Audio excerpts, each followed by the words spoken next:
అజ్ఞానం అంటే తెలిసి కూడా ఆచరించకపోవడం. ఎందుకు ఇలా తెలిసినా కూడా మనం ఆచరించలేకపోతున్నాం అన్న కారణం తెలుసుకోవాలంటే అన్నీ మనకు ఎందుకు తెలుస్తున్నాయి? ఎందుకు తెలుస్తున్నాయంటే అందరిలో అంటే అందరి శరీరంలో ఆత్మ ఉంది.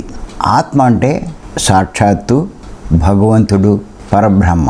ఈ సృష్టిలో పరబ్రహ్మకు తెలియదంటూ ఏదీ లేదు.